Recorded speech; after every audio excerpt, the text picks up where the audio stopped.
From the Cronkite Studios in downtown Phoenix, this is Cronkite News. Republican voters will not head to the polls for the presidential preference election. Details on why this vote is canceled. Plus, mayors gathering in D.C. to push for tougher gun control laws. We take you live to Washington for the very latest. And a Phoenix-based group demanding the Border Patrol improve its vetting practices for officers at a Yuma detention center. Cronkite News starts now. Good evening and welcome to Cronkite News on Arizona PBS. I'm Jennifer Alvarez. And I'm Matthew Roy. Thank you for joining us. The Arizona Republican Party cancels its 2020 presidential preference election. The GOP chairwoman says she'll let the Secretary of State know who the nominee is. Cronkite News reporter Mariah Gallegos spoke with a political expert about this decision. Arizona is one of 4 states that have canceled the Republican presidential preference election. I talked to one political expert about the reasons behind this decision. Trump will be isolated from any kind of negative feedback loops within the Republican Party. ASU political science professor David Wells says the move protects the president from those more moderate Republicans. But the Arizona Republican Party says it's a cost-saving move. Cronkite News received this statement from the Arizona Republican Party chairwoman, Dr. Kelly Ward. Arizonans are excited and energized to send President Trump back to the White House for 4 more years. This president's list of accomplishments in his first term are unprecedented. From jobs to securing our border to taking care of our veterans to making healthcare more affordable, and Arizonans have directly benefited. By opting out of the presidential preference election, our United Republican Party of Arizona will save taxpayers millions as we look ahead to the general election on November 3rd. But you should never think about elections about saving money. Elections are about representative democracy, and they're a really critical part of how people participate in it. So it's a really lame argument to talk about this as a reason as you're saving money. They're trying to protect Donald Trump. And party moves like this one to support the incumbent aren't new. In 1996 and 2012, Democrats opted out of preference elections with Bill Clinton and Barack Obama. And in 2004, Republicans did the same with George W. Bush. Arizona would be joining South Carolina, Nevada, and Kansas, who have decided to cancel its presidential primaries next year. Dr. Ward delivered the letter canceling the election to Secretary of State Katie Hobbs this morning. In the broadcast center, Mariah Gallegos, Cronkite News. The Arizona GOP also opted to cancel presidential preference elections during the re-election campaigns of Presidents Barack Obama, George W. Bush, and Bill Clinton. Go to our Cronkite News Twitter feed to let us know what you think about the current push to cancel it this time around. President Donald Trump today presented White House honors to the police and civilians responded to mass shootings last month in El Paso, Texas, and Dayton, Ohio. But elsewhere in Washington, elected officials were demanding more action in response to shootings. Action on gun control. Hannah Ehrlich has the story from Washington. Congress left town on its summer recess 5 weeks ago. 5 weeks during which 38 people were killed in 3 separate shootings in Texas and Ohio. Congress is back today, and an Arizona mayor was among those who were here to push the Senate to act on gun control legislation. Mesa Mayor John Giles was one of almost 300 mayors last month who asked the Senate to come back from recess and vote on gun legislation. Senators stayed away, but now that they're back, Giles said it's time for them to act. It's a real opportunity for the Senate to do something, unlike, the last several years. So I hope that they'll take this up as an opportunity to show the American people that they're listening and that they're relevant and that they are going to respond to problems. He joined other mayors urging Senate action on a House bill that would expand background checks on gun buyers. That bill passed the House more than 6 months ago, but has stalled in the Senate. But even in the wake of last month's shootings, one expert said Senate action is not a given. Well, gun control legislation is certainly something that's been getting a lot more attention these days in the wake of a number of tragedies that we've had recently. But it is important to keep in mind it's kind of a perennial subject of interest. So there'll be a tragedy, a mass shooting, and there'll be this kind of surge in attention for gun control issues, and then oftentimes it just sort of fades. So the question is, I think, whether this time it's really going to stick and whether we're going to see actual movement in the legislatures and perhaps even the Congress, and if so, what that's going to look like. Neely thinks any gun control measure could be a tough sell in a state like Arizona. My guess would be that in a place like Arizona, people will see a history of relatively lax gun regulation that has not had any measurable effect on gun deaths or gun violence, whether increasing or decreasing them. And I think it'll be very difficult to convince people in Arizona that they should have more gun regulation. But Giles thinks voters have already made up their minds. The public is very aware of this issue already. I don't think we need to do a whole lot to educate the public. I think, frankly, the leaders of our country and of our communities need to catch up to where the public is on this issue right now. He says it's official Washington that needs convincing, which is why he is here today. Particularly Senator McSally is in a crucial position on this vote, so I'm looking forward to talking with her about it. I think it's important that she hear from the rest of the state as well, though. So she needs our support, and so I'd encourage people to join me in lobbying Senator McSally to be supportive of this legislation. Giles was scheduled to join other mayors at a meeting with White House officials today, and he said he plans to meet with Arizona Senators Kyrsten Sinema and Martha McSally on the issue tomorrow. In Washington, Hannah Ehrlich, Cronkite News. Right now, a series of fires burning at the Navajo agricultural products industry are causing concern. Authorities say there have been at least 4 fires ignited in areas south and east of Ojo Amarillo since late July, and investigators are now asking the public to help. They're offering a reward to anyone with information about the blazes. And as we track storm chances tonight for Phoenix, take a look at this time-lapse video shot earlier today. It perfectly shows why we're struggling with getting storms to fire across the valley.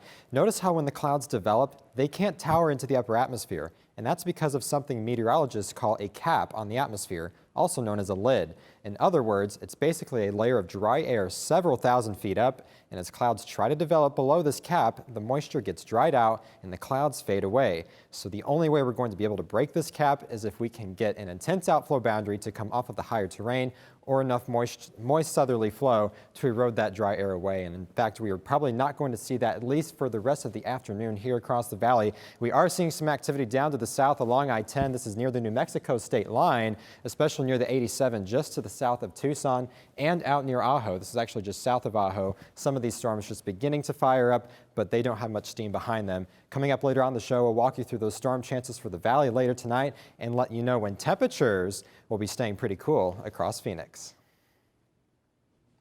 Back in July, a 15-year-old migrant girl alleged a male Customs and Border Protection officer sexually abused her at the Yuma Border Patrol headquarters. That allegation is one of several that have materialized against the CBP officers in different migrant detention centers across the country.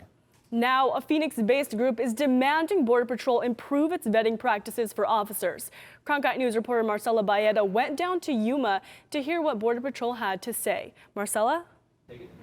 As of 2017, 7 sexual abuse allegations have been reported by U.S. Customs and Border Protection. Now, this number is lower than previous years, but the coalition says that change is still needed. Yes, that's right. They need to do their job. A job that entails protecting and monitoring the border and not, as these activists denounced, allegedly sexually assaulting several migrant children in detention. If the sexual abuse did occur, it is a crime. Activists calling on Border Patrol to better vet and handle these alleged misconduct incidents. One of them includes an abuse allegation made by a teenage migrant girl against a Yuma Border Patrol officer this summer. What will they do in the future to prevent this? How do they, what's the vetting like for their employees? Border Patrol officials argue there is a vetting process in place and that one alleged incident is not an accurate portrayal of the agency as a whole. Any type of incident like that, any allegation like that is a blemish on our agency, and it's really a slap in the face to the agents, who are out there working hard and out in the heat every day doing what they do to protect the communities. According to the latest data made available by Customs and Border Protection, in 2016, 16 allegations of abuse were made, with 7 being documented in 2017. In addition, private companies contracted to house detained migrants have also faced abuse allegations. According to the Office of Refugee Resettlement, there were 49 allegations reported to the Department of Justice between 2016 and 2018. One of the facilities mentioned is Southwest Key, which operates 8 detention centers in Arizona. For now, CBP says they are focusing on any issues that may exist within their own officers. Border Patrol as an agency, we definitely want those things investigated to the fullest extent. I want my Border Patrol officers to stand up, protect their families, and by protecting their families, they protect other people's families. That's an honorable job. According to Border Patrol, these alleged sexual assault accusations are still being investigated. Live in the control room, Marcel Bayeto, Cronkite News. Up next on Cronkite News, a family speaking out after APS disconnected their loved one's AC during a hot Arizona summer, leading to her death. Plus, Arizona State University comes out on top again. We'll tell you why after the break.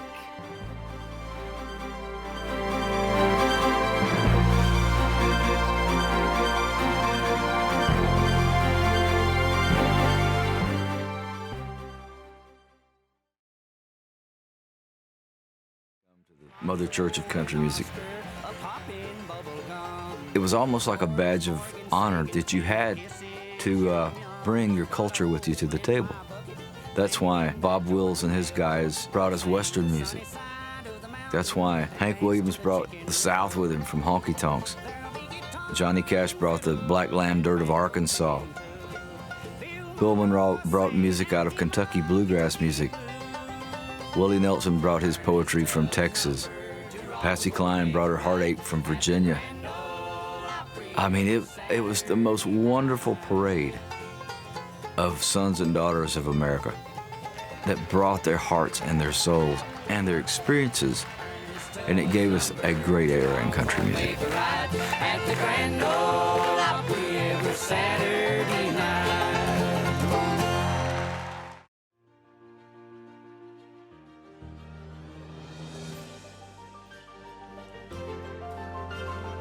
Officially from 36, and he hooks it in. Arizona State wins. Heaving one deep, and it is caught. Jalen Strong, do you believe it?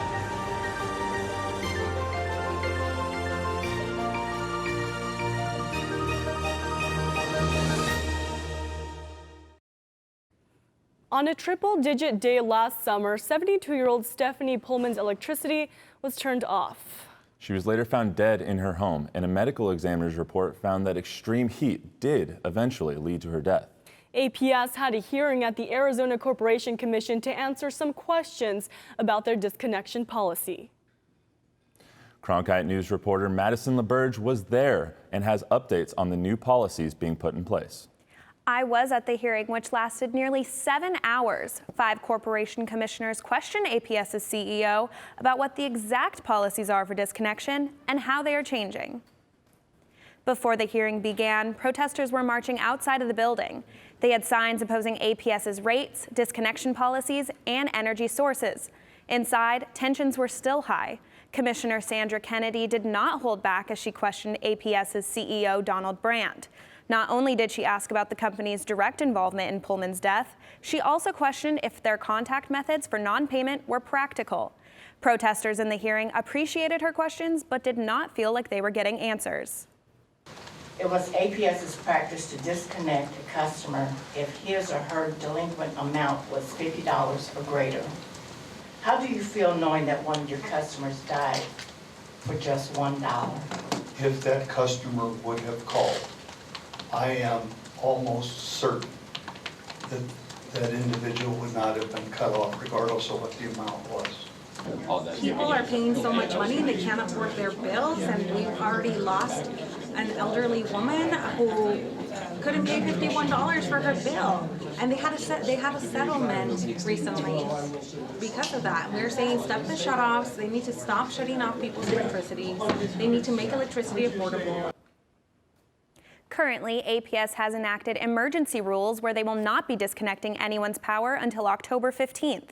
From there, they will be giving their customers 4 months to repay their balance and are also raising the minimum balance for disconnection from $50 to $75.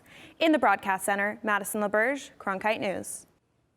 The Sun Devils have done it again. For the 5th year in a row, Arizona State University has been voted #1 in innovation on the 2020 list of best national universities from the U.S. News and World Report. Schools are ranked on factors such as faculty resources, student excellence, and alumni donations. The overall rankings include 1,400 colleges and universities, and as for overall top universities, ASU and U of A tied at spot 117. Prop 105 got the green light from voters in August. When we come back, we'll give you an inside look into how this decision could affect you.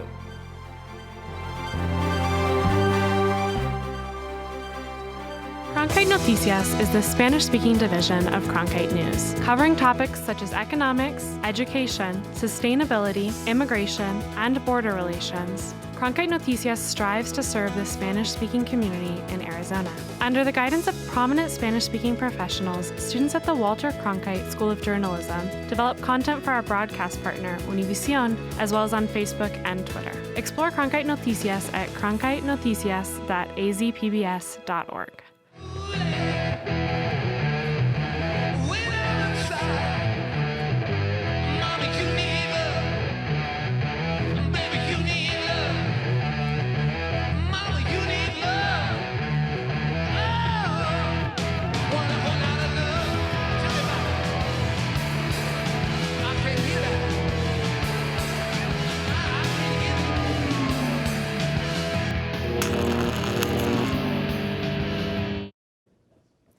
Phoenix voters sent a clear message late last month.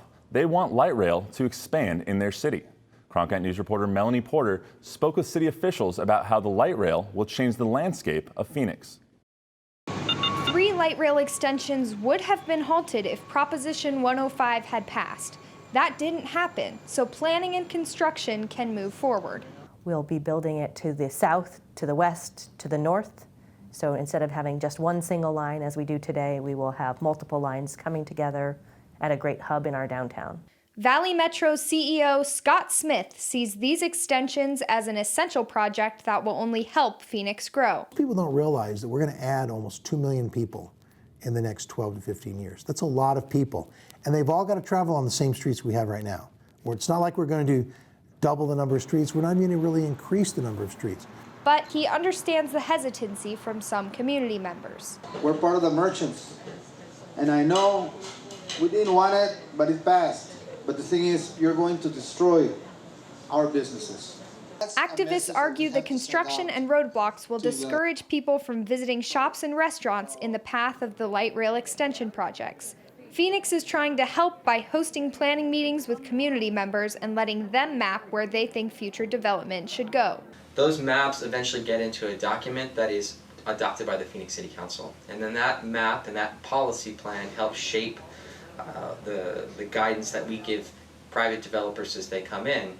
But some business owners and activists in South Phoenix don't believe this is enough to help them stay financially afloat during construction. They have the money to compensate for the losses. Now, that's a message that we have to send out. Mayor Kate Gallego recognizes these concerns. We will continue to have dialogue about it. There are certainly people in this community and our country who don't support mass transportation. But she believes Proposition 105's defeat sends a strong message of where voters want the city to go. In Phoenix, Melanie Porter, Cronkite News. With this addition, the light rail will receive 9 additional stations, extending 5.5 miles south along the Central Avenue to Baseline Road.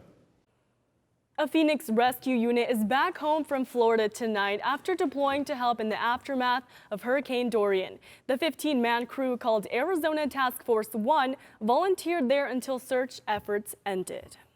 Well, luckily, Dorian's gone now, and it's going back to normal weather in Florida. But back here in the valley, Jordan, please tell us we have some rain chances in the forecast. Yes, the monsoon has been quite the non-soon this season so far, and we've only got about 3 weeks left of the season. But there is some hope as we get into the overnight hours. Let's take you through the evening right now, and you'll see those storm chances actually start to increase by the time the sun begins to set. Notice they jump up to about 20% after 7 o'clock. But I do think this is a little bit overdone. I think we won't really see rain here in the valley until we get well into the overnight hours, especially approaching the midnight. But for those evening plans tonight, looking to be very comfortable with 90s staying with us all the way through the 10 o'clock hour. A lot better than what we were dealing with last week, where we had highs still at 110. Here's Futurecast, and you'll see rain showers begin to pop up to the valley, I think especially to the north. Those will be the best areas for rain tonight. This is after midnight, but notice how this begins to cluster up just a little bit more. And by the time we get into your Tuesday morning, we could actually see some rain showers, especially along the eastern portions of the valley and up towards the northeast, towards Payson and Globe as well. Not heavy rains by any means, but still enough to bring us a little bit of precipitation for this monsoon season. For those lows tonight, we're expecting 70s for everybody, right near average, 79 for this time of the year. 71 will be that coolest spot in Cave Creek, and 76 degrees in Glendale. Notice out for highs tomorrow as well, 93 in Paradise Valley. Those will be about 10 to 12 degrees below the normal for this time of year. 94 there in downtown Phoenix as well. 95 degrees will be that high expected for Chandler also. Now, as we take a look at your day planner for tomorrow, check this out. We've got 90s kicking in by the 2 o'clock hour. In fact, a very, very comfortable morning to start things off. But notice as we get into the afternoon, we're going to be cranking things up to about 94 degrees for that high temperature. Now for across the state, for those lows tomorrow morning, expect 40s for parts of the high country, 56 for Heber, and 66 degrees there out in Globe as well. For those highs, just as hot out to the west up and down that Colorado River Valley, just like here in the Valley of the Sun. We're expecting 90s for Lake Havasu City all the way down into Yuma, with 60s for Flagstaff, 75 in Grand Canyon, and 93 degrees for that high in Tucson tomorrow. For the next 7 days here in the Valley of the Sun, we're talking cooler temperatures actually for the next couple of days. Notice as we get into the later part of your week, we're still holding on to those 90s, but by the time the weekend sets in, you know, Matthew, we're talking 104 degrees, back up above average. Coming up, drones darting out of Chase Field.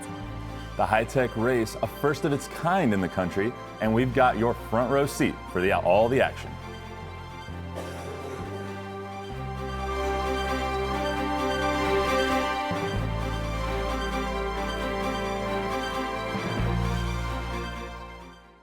Welcome to another edition of Cronkite Sports Now. I'm Taylor Rocha. Let's talk sports. For the latest on local sports and beyond, we've got you covered. Let's do this thing. We challenge reporters to go beyond, a game story. We want stories with depth. It's just a crucial step from the college experience into the professional experience while you're still in school. At Cronkite Sports Now, watch the journalists of tomorrow cover sports today.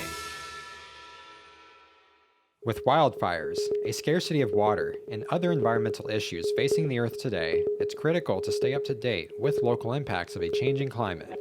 That's why we created Elemental, covering sustainability, a multimedia collaboration between public television and radio stations. From climate change to water conservation to renewable energy and much more, Elemental covers the latest in sustainability news. Find our stories on our website, elementalreports.com. Now, we're used to seeing baseballs fly out of Chase Field during Diamondbacks games this time of year, but last night we saw something that we've never seen before here in downtown Phoenix. Cronkite News reporter Lindsay Amundsen was at Chase Field last night and brings us the story. Lindsay? Thanks, Matt. That is right. That is right. The Chase Field was filled with drones. Drones started through neon-colored gates at 90 miles per hour, flown by the top 12 most elite drone pilots. all in front of a sold-out crowd of 4,200 fans for the first ever DRL live event in the United States. The moniker our fans have given our league is the real-life video game, and I think when fans walk in here tonight and see the lights and the drones, it really does feel like a video game or a sci-fi movie brought to real life. As pilots sit in the center of the track wearing first-person viewing goggles, they use a transmitter to fly their drone through different gates around the stadium. Once we put the goggles on, we're all the same people. We've all experienced this same thing.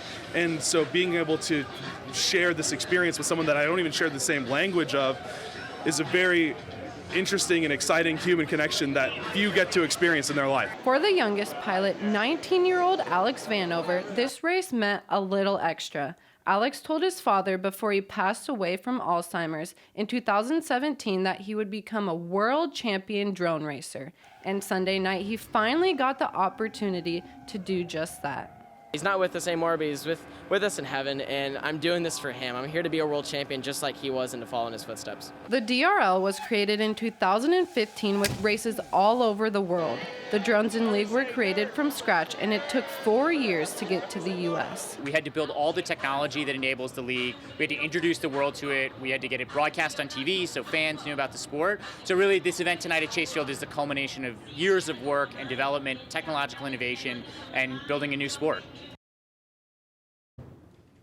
The results of last night's race will not be revealed until the competition airs on NBC on December 29th at 2 p.m. The league is looking to bring more races here to the U.S. next year. In the newsroom, Lindsay Amundsen, Cronkite News.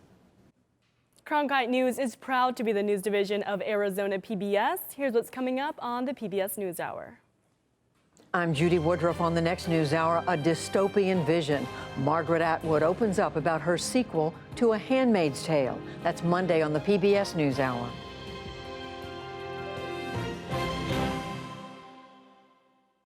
That's it for Cronkite News tonight. Thanks so much for joining us. For top Arizona stories anytime, go to cronkitenews.azpbs.org.